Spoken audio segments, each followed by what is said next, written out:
আলহামদুলিল্লাহ, আজকে প্রথম রোজা। আর রোজার মাস মানেই হচ্ছে রহমতের মাস, বরকতের মাস। এই রমজান মাসে মহান আল্লাহ কিন্তু রহমত দিয়ে ভরিয়ে দেয়। প্রতিটা ঘরে ঘরে কিন্তু খুশির আনন্দ থাকে।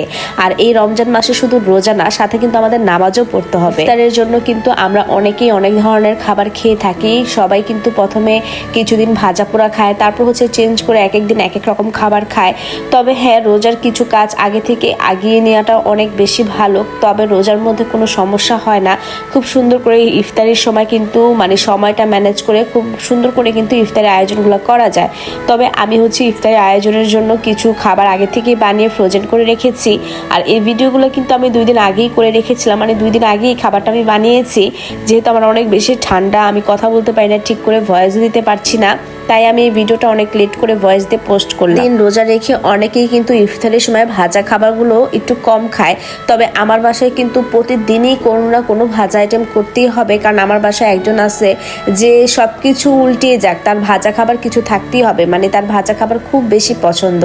আর অনেক সময় হয়তো আমি বাসায় অন্য কিছু করতে পারি, এই সব আইটেম নাও করতে পারি, তাই আমি ফ্রোজেন করে রেখেছি যেন তাকে আমি মাঝে মাঝে একটু এগুলো ভেজে টেজে দিতে পারি। এতে করে আমার জন্য একটু সুবিধা হবে।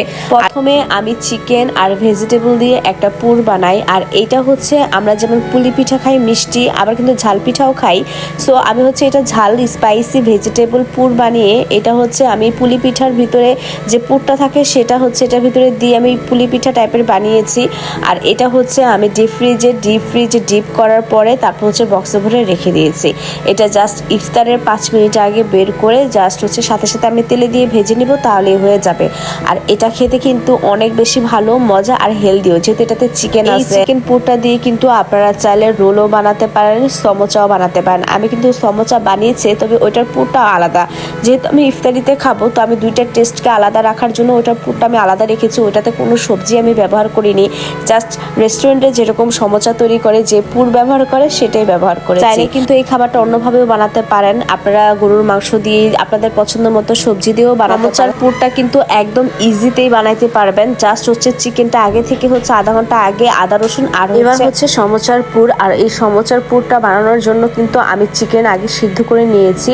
সিদ্ধ করে মাংসটা ছাড়িয়ে নিয়ে তারপর হচ্ছে আমি কিছু পেঁয়াজ আর চিকেনটা একসাথে দিয়েছি তেলের মধ্যে। পরে দিয়েছি আদা রসুন বাটা, জিরার গুঁড়া, মরিচ, কাঁচা মরিচ, ধনিয়ার গুঁড়া সামান্য একটু গরম মশলার গুঁড়া।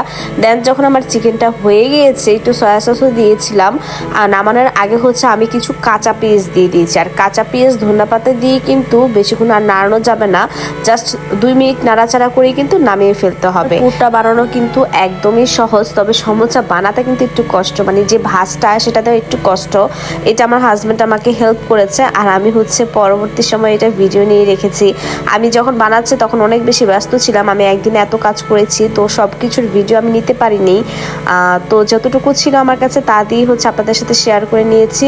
আপনারাও বাসায় কিন্তু এভাবে বানিয়ে খেতে পারেন। এটা অনেক বেশি ভালো, যেহেতু চিকেন আছে, অনেক হেলদি আর হচ্ছে খেতেও অনেক বেশি মজা। সবসময় তো একই রকম খেতে ভালো লাগে না, একটু ডিফারেন্ট কিছু খেতেও কিন্তু ইচ্ছে করে। বড় কথা, নিজের হাতে বাসায় তৈরি করে খাবার খাওয়ার একটা আনন্দই অন্যরকম। তবে এটা আবার ফ্রোজেনও করে রাখা যায়, যখন আপনার মনে চাবে তখন আপনি বের করে জাস্ট ভাজবেন, কত সহজ হয়ে যাচ্ছে। তো এটার জন্য কিন্তু অবশ্যই বানিয়ে রাখা উচিত ফ্রিজে। রমজানের অনেক অনেক শুভেচ্ছা, রমজান মুবারক। সবাই ভালো থাকবেন, সুস্থ থাকবেন, আল্লাহ হাফেজ।